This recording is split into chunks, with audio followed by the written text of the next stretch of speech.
Dans cette vidéo, on va résoudre un exercice sur les fonctions numériques et on dispose d'une fonction f qui nous est donnée par son expression algébrique. Donc la formule suivante, f de x égale racine de 1 moins 8 sur x cube. Une formule qui a l'air assez compliquée de prime abord. Et on nous demande deux choses. Premièrement, de déterminer l'ensemble de définitions de f. Et deuxièmement, de montrer que la fonction f est strictement croissante sur l'intervalle 2 plus l'infini. Alors pour attaquer ce genre d'exercice, il faut essayer de décomposer un petit peu cette formule compliquée à l'aide des fonctions de référence que l'on connaît. Et pour ça, le mieux, c'est de démarrer du nombre x que l'on donne à manger à la fonction f et de retracer un petit peu toutes les transformations que le x a subies pour arriver à cette grosse formule racine de 1 moins 8 sur x au cube. Alors qu'est-ce qui s'est passé? Au début, on démarre d'un nombre x.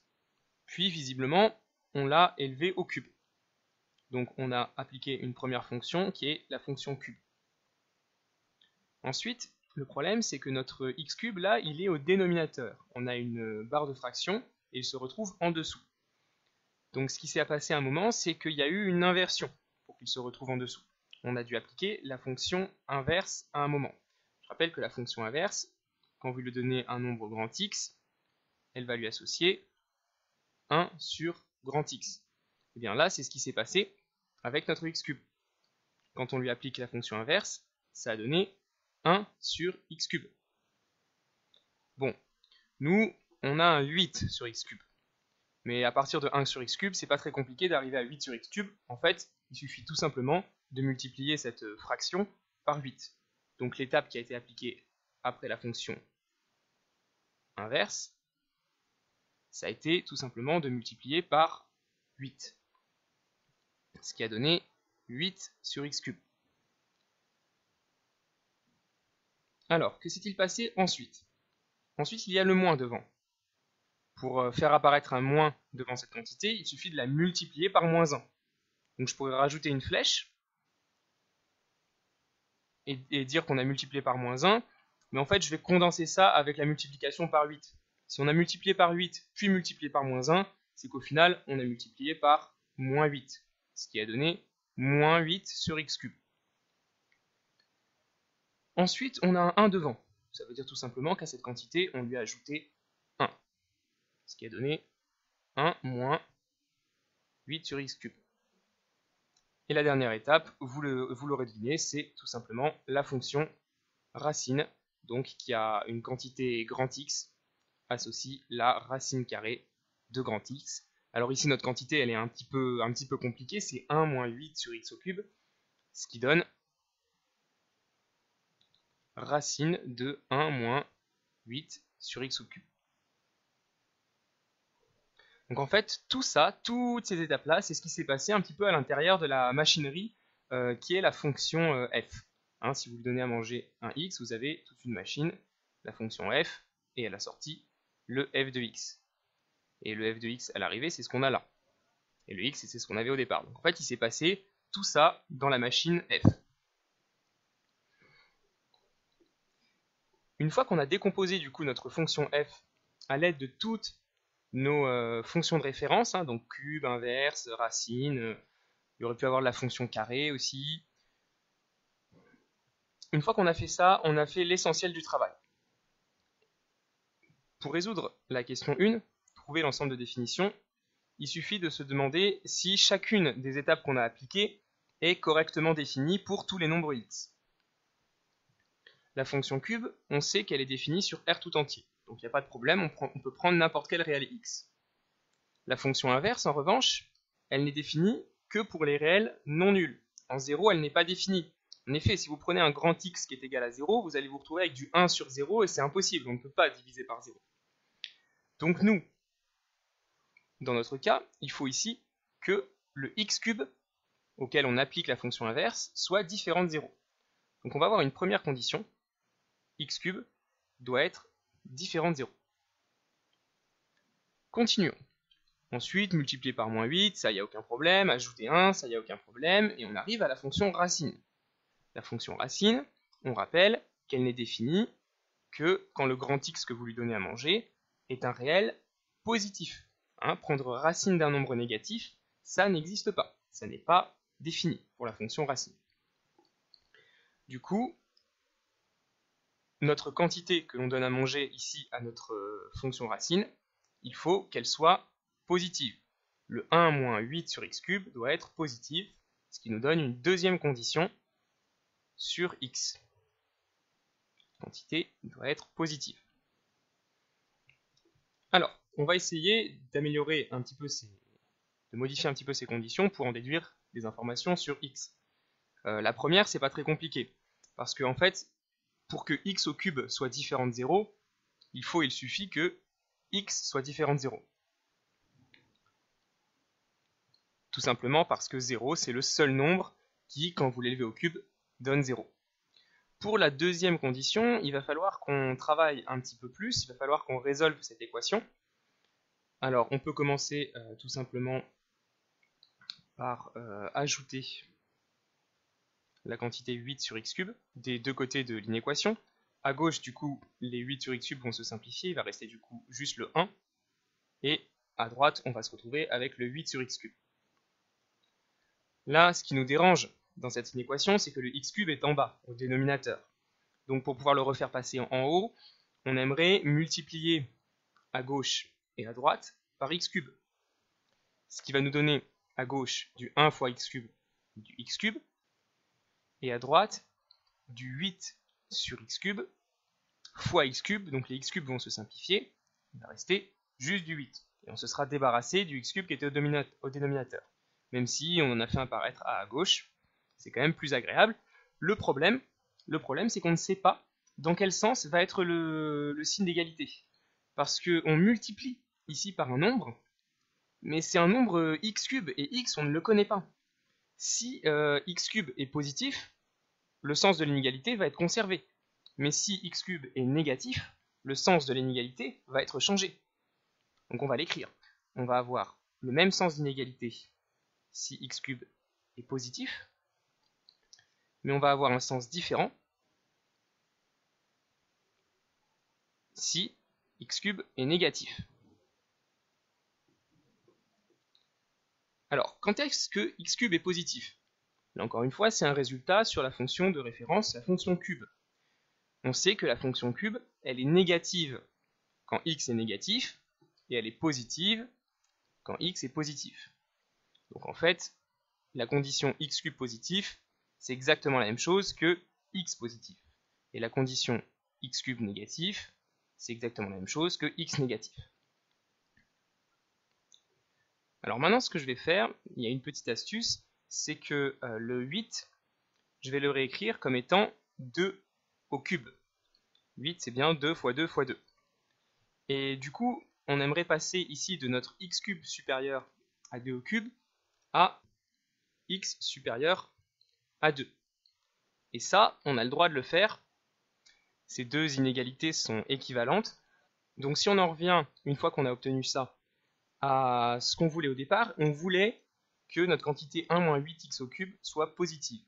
Et on nous dit que si le x est positif, alors pour que cette quantité soit positive, il faut que x, je vais l'écrire, il faut que x soit plus grand que 2. Bon, en résumé, si on veut que x soit plus grand que 0 et x soit plus grand que 2, il suffit que x soit plus grand que 2. Donc ça nous donne une première condition sur x. Et l'autre possibilité, c'est que x soit négatif et que, alors x³ inférieur à 2 au cube, ce qui revient, qui est équivalent à x inférieur à 2 parce que la fonction cube est croissante. Et du coup, quand on rejoint ces deux conditions, il faut que x soit plus petit que 2 et que x soit plus petit que 0. Donc ça revient à dire que x doit être plus petit que 0.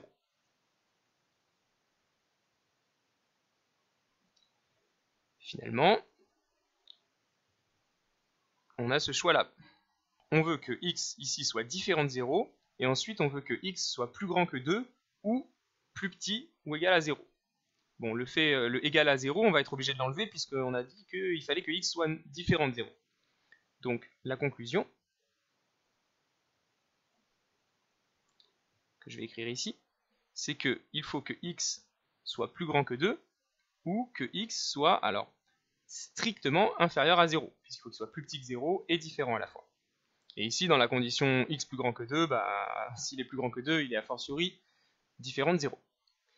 Ce qui fait qu'au final, notre ensemble de définitions de la fonction f, que je vais noter df, ça va être soit x est plus grand que 2, soit x est plus petit que 0. Alors je vais commencer par plus petit que 0, puisque c'est l'ensemble moins l'infini 0, et j'ouvre en 0 puisque je veux strictement inférieur à 0, et donc on a soit ça, soit union, on peut être ou x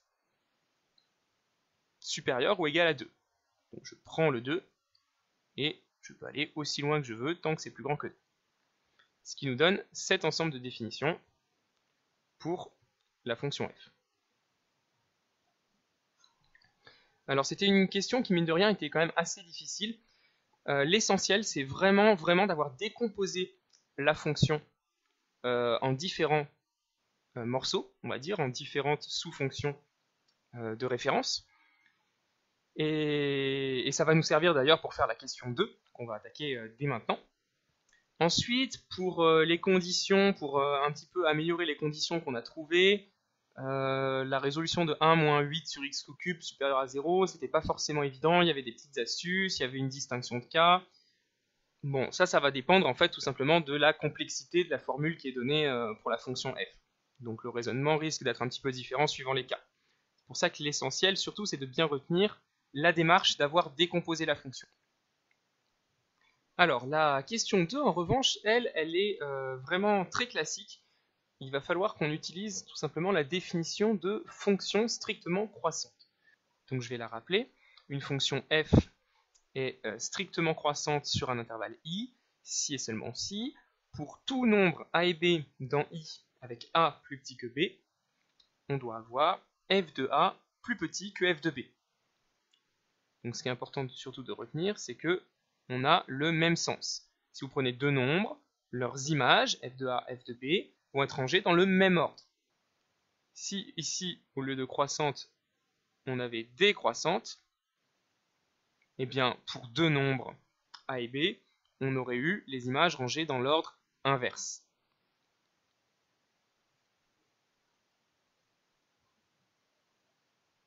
Bien, nous du coup, qu'est-ce qu'on doit faire? Eh bien on va prendre tout simplement deux nombres au hasard dans l'intervalle qui nous occupe. Alors nous, l'intervalle c'est 2 plus l'infini. Donc, soit a et b dans l'intervalle moins 2 plus l'infini, tel que en a plus petit que b, et on doit montrer que f de a est plus petit que f de b. En fait, il faut que ça marche pour n'importe quel nombre, pour tout nombre a et b. C'est pour ça que nous, on prend deux nombres au hasard, a et b, on n'en prend pas en particulier, on les prend vraiment quelconques, c'est pour ça qu'on utilise des lettres, pour dire que c'est deux nombres pris au hasard. Tout ce qu'on sait, c'est que a est plus petit que b. Et il faut que, à chaque fois, on arrive, de manière générale, à f de a plus petit que f de b. Alors, j'efface la définition, et je mets que je veux arriver à f de a plus petit que f de b. Et pour passer de ce a inférieur à b à f de a inférieur à b, c'est là que toute notre décomposition en fonction de référence va être utile. Alors le f de a, puisque f de x c'est racine de 1 moins 8 sur x au cube, f de a c'est racine de 1 moins 8 sur a au cube. Et de la même manière, le f de b ça va être racine de 1 moins 8 sur b au cube. Donc ça c'est l'objectif que l'on souhaite atteindre. Et nous, on connaît déjà toutes les étapes intermédiaires vu qu'on les a écrites en haut. La première chose que l'on fait, c'est appliquer la fonction cube. A du coup devient a au cube et b devient b au cube. Et pourquoi est-ce que j'ai gardé le même sens? Parce qu'on a appliqué la fonction cube et que la fonction cube, on sait qu'elle est strictement croissante sur R. Du coup, elle ne change pas l'ordre de l'inégalité. Quand on applique une fonction strictement croissante, je rappelle la définition, si A plus petit que B, les images sont rangées dans le même ordre. Alors ici, nous, c'est pas f de A, f de B, c'est a au cube, b au cube, puisqu'on parle de la fonction cube. Comme la fonction cube est croissante, si vous avez a plus petit que b, les images a au cube et b au cube vont être rangées dans le même ordre. Si la fonction avait été décroissante, on aurait eu une inversion de l'égalité. Donc je reprends ma justification ici, on applique la fonction cube qui est strictement croissante sur R. Donc si elle l'est sur R, elle l'est a fortiori sur 2 plus l'infini. Ensuite, quelle est l'étape d'après? L'étape d'après, c'était d'appliquer la fonction inverse. Alors je l'écris, on applique la fonction inverse qui, elle, est strictement décroissante sur... Alors elle est décroissante sur moins l'infini 0 et sur 0 plus l'infini, ouvert en 0 à chaque fois. Et qu'est-ce qui va nous intéresser ici? Eh bien, si A il est dans 2 plus l'infini, c'est-à-dire qu'il est plus grand que 2, eh bien A au cube, si A est plus grand que 2, A au cube, vu que la fonction elle est croissante, on l'a utilisé tout à l'heure, hein, c'était la petite astuce qu'on avait utilisée pour l'ensemble de définitions. Si A est plus grand que 2, A au cube va être plus grand que 2 au cube, c'est-à-dire plus grand que 8. Même principe pour B. Donc du coup, si A et B sont dans 2 plus l'infini, A au cube et B au cube sont dans 8 plus l'infini. Donc ce qu'on doit utiliser, c'est le fait que la fonction inverse, elle est strictement décroissante sur 0 plus l'infini. Le fait qu'elle est décroissante, cette fonction inverse, va entraîner un changement de sens de l'inégalité. Alors vous voyez que j'ai mis le 1 sur, puisqu'on applique la fonction inverse, et j'ai changé l'ordre. Ok, on continue. Après, c'était assez facile, il suffisait de multiplier par moins 8 et d'ajouter 1. Le problème, c'est que dans une équation, quand on multiplie par un nombre négatif, ça change le sens de l'inégalité. Donc, notre moins 8 sur a au cube va se retrouver de nouveau inférieur à moins 8 sur b au cube. On a de nouveau changé le sens. En fait, si on résume, de manière générale, il n'y a que deux choses qui peuvent changer le sens d'une inégalité. Multiplier ou diviser par un nombre négatif, ou alors appliquer une fonction strictement décroissante. C'est les seules choses qui font changer le sens d'une inégalité. Alors, l'étape suivante, on a dit juste ajouter 1. Alors là, ajouter 1, il ne se passe absolument rien sur l'inégalité.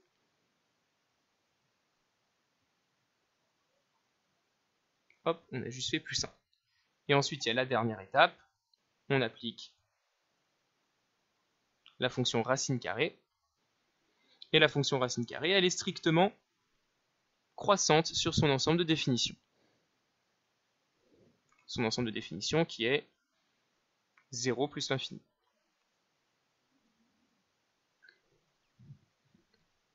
Donc ici, nous, notre 1 moins 8 sur a au cube et 1 moins 8 sur b au cube, on s'est assuré de toute façon que c'était bien dans 0 plus l'infini, hein, puisqu'on avait, tout simplement résolu l'inéquation pour s'assurer que cette quantité était positive, hein, dans la question 1. C'est pour ça qu'on avait sorti cet ensemble de définitions un peu étrange. Et donc on est sûr que dans 2 plus l'infini, il n'y a pas de problème. Notre quantité ici, elles vont être positives et donc on peut appliquer la racine. Et comme la racine est strictement croissante, le sens de l'inégalité ne va pas changer et donc on obtient bien l'inégalité que l'on voulait, c'est-à-dire f de a inférieur à f de b. Donc finalement, toute cette chaîne d'inégalités nous a permis de passer de a plus petit que b à f de a plus petit que f de b. Donc la fonction f, elle n'a pas changé l'ordre, elle conserve l'ordre. La fonction f conserve l'ordre, elle est donc strictement croissante. Alors je manque un peu de place, je vais juste un petit peu baisser. Strictement croissante sur 2 plus l'infini. Et on a donc démontré ce qu'on nous avait demandé de montrer. Cette deuxième question, c'est vraiment beaucoup plus classique que la première qui était un peu délicate parce qu'on avait une inéquation qui était un peu étrange et il a fallu sortir des sentiers battus, on va dire, pour la résoudre. Alors que là, cette méthode-là, c'est vraiment quelque chose de classique. Et pour bien réussir à écrire cette chaîne d'inéquations, il est vraiment essentiel d'avoir d'abord décomposé sa fonction en différentes sous-fonctions, en utilisant en fait les fonctions de référence, cube, inverse, racine, etc. Et après, pour passer de ligne en ligne, il faut à chaque fois se poser la question si ma fonction elle est croissante ou décroissante. Et c'est pour ça que c'est important de connaître ces différents résultats et les différentes propriétés des fonctions de référence telles que la fonction cube, la fonction inverse, la fonction racine, la fonction carré, etc., etc.